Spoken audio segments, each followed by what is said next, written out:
મકાન થતા એટલું ખાલી બતાવી દો ને આટો મારતા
ये सरकार नहीं चलेगी, नहीं चलेगी। गरीब विरोधी ये सरकार नहीं चलेगी, नहीं चलेगी। कॉर्पोरेशन तेरी तानाशाही नहीं चलेगी, नहीं चलेगी। कॉर्पोरेशन तेरी तानाशाही नहीं चलेगी, नहीं चलेगी। हाय रे भाजप, हाय रे भाजप, हाय रे भाजप, दलित विरोधी ये सरकार नहीं चलेगी, नहीं चलेगी।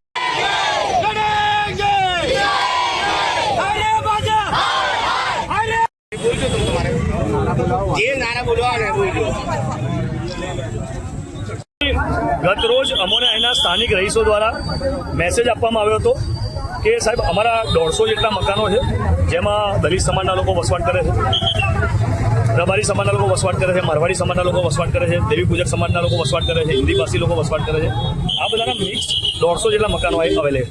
हवे आ मकानोने आ जे ब्रिज छे हाटकेश्वर ब्रिज आप जोई रह्या छो, आ ब्रिज कॉर्पोरेशनना भ्रष्टाचाરના પાપે તોડવાનો છે। આપ સૌ જાણો છો કે બન્યો કરોડોના ખર્ચે ને તોડવા માટે બી 4 કરોડ જેટલું બજેટ આપવામાં આવ્યું છે। તમારા મારા ટેક્સના કરોડો રૂપિયા આમાં વેડફાઈ ગયા છે। એટલે કોર્પોરેશન એનું પાપ છુપાવવા માટે આ બ્રિજને તોડી રહી છે। આ બ્રિજ તોડવા માટે વૈકલ્પિક એક રોડ તો કરવો પડશે અવર જવર માટે। એ રોડ માટે આ લાઇનમાં આવેલા 150 મકાન કોર્પોરેશન તોડવા જઈ રહી છે અને એમના નોટિસ આપી। હવે 150 મકાન આ કાગળિયા જોઈ રહ્યા છો, પ્રાઇવેટ માલિકીની જગ્યા છે જેનો દસ્તાવેજ આ લોકોએ 50-55 વર્ષ જૂનો દસ્તાવેજ છે। પ્રાઇવેટ માલિકીની જગ્યા હોવા છતાંય 50-55 વર્ષથી આ લોકોએ વસવાટ કરતા હોવા છતાં કોર્પોરેશન મકાન તોડે છે વૈકલ્પિક વ્યવસ્થા માટે। તો અમે પ્રજા સરકારના વિકાસના કામોમાં અમે આડી નથી, પ્રજા બી રેડી છે વિકાસના કામો માટે, પરંતુ વિકાસના નામે ગરીબ પ્રજાનો વિનાશ ના થાય એ સુનિશ્ચિત કરવા માટે અમે આમ આદમી પાર્ટીના તમામ સાથીઓ અત્યારે અહીં આવ્યા છીએ કે આ 150 મકાન જેટલા બી મકાન તૂટી રહ્યા છે તમામને સરકાર પાસે આપવા માટે વૈકલ્પિક વ્યવસ્થામાં શું છે।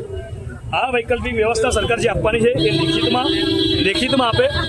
એ લેખિતથી તમામે તમામ લોકો સંતોષકારક હશે પછી કબજો ખાલી કરીને એ લોકોને એમના મકાન સોંપી દઈશું, બરોબર છે। આ વૈકલ્પિક વ્યવસ્થાની મગજમારીને લઈને અમે લોકો અહીં ઇન્વોલ્વ થયા છીએ અને કોર્પોરેશન જોડે આગામી 24 કલાકમાં અમે વાર્તાલાપ કરીશું ઓન પેપર પર કે આ જે 150 મકાન આપ તોડી રહ્યા છો એમાં કોર્પોરેશનના ભ્રષ્ટાચારના પાપે જે નુકસાન આ લોકોને થઈ રહ્યું છે એમાં સરકારી તંત્ર એ લોકોને શું વૈકલ્પિક સુવિધા આપવાની છે એ પછી અમે આગળની રણનીતિ શું છે આપણે જાણ કરીશું। અને આમ આદમી પાર્ટીને તમે વ્યક્તિગત રીતે શું મદદ કરી શકશો? ખબર ના પડે। આમ આદમી પાર્ટી અને તમે એક નેતા છો તો તમે કઈ રીતે મદદ કરી શકશો? આમ આદમી પાર્ટી પીડિત પરિવારોના તમામ મુદ્દે સાથે છે। અમે તે લોકોને કાયદાકીય સલાહ સૂચનોથી લઈ કોર્પોરેશનની સામે કઈ રીતે શું જોગવાઈથી અને કઈ સંવૈધાનિક માર્ગે જઈને એમના વૈકલ્પિક વ્યવસ્થા એમને આપી શકાય તમામે તમામ સંવૈધાનિક માર્ગે અમે એમની સાથે। અને સ્થાનિકોની શું માંગણી છે કે એમને શું વળતર મળે? સ્થાનિકોની તો બેઝિક પહેલી માંગણી એ છે કે અમે જ્યાં રહીએ છીએ ત્યાં અંદર રહેવા દો, પરંતુ જો એ પોસિબલ ના હોય વિકાસના કાર્યોમાં એમના મકાન આવતા હોય તો વૈકલ્પિક વ્યવસ્થા તરીકે એમને જે મળવા પાત્ર છે સરકારના નીતિ નિયમ મુજબ હું કહીશ કે આ ભારત દેશની અંદર અને ગુજરાત રાજ્યની અંદર રાઇટ ટુ શેલ્ટર તમામ લોકોનો મૂળભૂત અધિકાર છે, રોટી કપડાં અને મકાન। તો સરકારે 50 વર્ષ જૂના નહીં 2 વર્ષ રહેતો હોય કે 2 મહિનાથી રહેતો હોય કે જેની પાસે આ પૃથ્વી પર એક ઝૂંપડું પણ ના હોય એવા તમામ લોકોને પાકું મકાન આપવું સરકારની જવાબદારી છે। તો રાઇટ ટુ શેલ્ટર રહેણાંકના અધિકારના એમના મૂળભૂત અધિકાર મુજબ એ લોકોને મકાન આપવામાં આવે અને અમે આગામી સમયની અંદર તમામ રીડેવલપમેન્ટના નામે જેટલા ગરીબોના મકાન તૂટી રહ્યા છે તમામને એક મંચ ઉપર લાવીને એક મોટું જન આંદોલન કરવા જઈ રહ્યા અને એએમસી અત્યાર સુધી ઊંઘમાં હતી તો એ વિશે તમે શું કહેવા માંગશો? તંત્ર તો સદંતર ઊંઘમાં જ છે. તંત્રનું તો જ્યાં સુધી હું જાણું છું સમજું છું એવા જ કાર્યો હાથમાં લેવા કે જે તોડો અને બનાવો એટલે એમાંથી કટકી મારવા મળે. એ પછી નેતા હોય, અધિકારી હોય, સમગ્ર બાબુશાહી ચાલી રહી છે કોર્પોરેશનનો એવો એક કોર્પોરેટર બતાવો સત્તાધારી પક્ષનો કે જેનું એના વિસ્તારમાં અધિકારીઓની સામે ચાલતું હોય. આ હું સ્પષ્ટ કહું છું તમને, કોઈ એવો કોર્પોરેટર બતાવો જે સ્થાનિક પ્રશ્નોના મામલે ભાજપનો ચાલુ કોર્પોરેટર તાની સ્થાનિક પ્રજા જોડે ઊભો રહે અને તંત્રની સામે લડતો હોય, એમના રોડ રસ્તા દુરુસ્ત કરાવતો હોય. ખાલી બધા શોભાના ગાંઠિયાની જેમ ઇલેક્શન જીતેલા છે. અને તમે કેટલા વર્ષથી અહીંયા રહો છો? લગભગ 60-70 વર્ષથી. તમને આંખોમાં દેખાતું નથી? શું તકલીફ? મને આખા બચપનથી દેખાતું જ નથી ને હું બચપનથી જ અહીંયા જ રહું છું સાહેબ. તમને શું અત્યારે ધંધો કે વ્યવસાય કે શું કરો? કશું જ નહીં, ધંધો પાણી કશું નહીં, જોઈ શકતો નહીં સાહેબ, ક્યાંથી કરું? સરકાર સાથે તમારી શું માંગણી છે? મકાન તોડો, અમને મકાન સામે આપો સાહેબ, અમે ગરીબ માણસ જઈએ ક્યાં? તમે કમાણીને એવું કઈ રીતનું કરો છો? ધંધો વ્યવસાય નથી? મારા ભાઈનો ભત્રીજા મારું ભરણ પોષણ કરે સાહેબ. સરકારની એક જ રજૂઆત છે તમારી, કઈ છે? આ માંગણી છે મારી એ જ કે સાહેબ અમને મકાન મળવું જોઈએ. મકાન વગર અમે ક્યાં જઈએ? કેટલા વર્ષથી તમે અહીંયા રહો છો? 70 વર્ષથી. અમારે એવી પરિસ્થિતિ છે સાહેબ કે આ બેન વિધવા છે અને 2 છોકરીઓ છે. અમે કાગળ કચરો વેણીને પૂરું કરીએ છીએ, બરાબર. અમે એક મકાન 3 માળનું બનાવ્યું છે, એમાં 3 જણા વસવાટ કરે છે. તો એ કહેશે કે મકાન તમને નહીં મળે. એટલે અમારી માંગ એ છે કે મકાન સામે અમને મકાન આપો. અમે ગરીબ વસ્તી જઈએ ક્યાં? અમે 70 વર્ષથી રહીએ છીએ, કાગળ કચરો વેણીએ છીએ. એવા વિધવા છે, 2 છોકરીઓ છે, એનો આધાર કોઈનો નથી.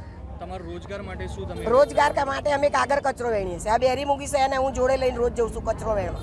એટલે કચરો વેણીને ખવડાવીએ છીએ અમે એને. તમારી સરકાર સાથે શું માંગણી છે? અમારી સરકાર સાથે એ જ માગણી છે કે મકાન સામે અમને મકાન આપો, બરાબર. અમારો કોઈ બીજો વિરોધ નથી. અમને મકાન મળી જાય એટલે અમે મકાન ખાલી કરી દઈએ સામે. તમે કેટલા વર્ષથી વસવાટ? અમે લગભગ 50-70 વર્ષથી અહીંયા રહીએ છીએ.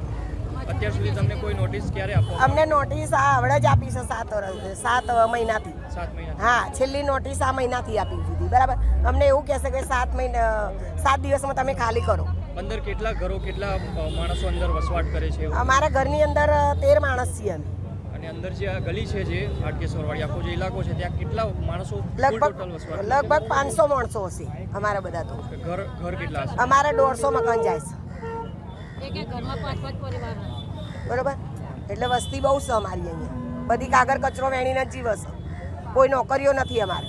તમે સરકારને શું રજૂઆત કરવા માંગો છો અત્યારે? અમે સરકારને એ જ રજૂઆત કરવા માંગીએ છીએ કે તમારે કાયદેસર જે કરવું એ કરો, પણ અમને સામે મકાન આપીને તમે કરો. અમે કાંઈ અમારો વિરોધ નથી આમાં. અમને રોડ ઉપર ના લાવી દેશું.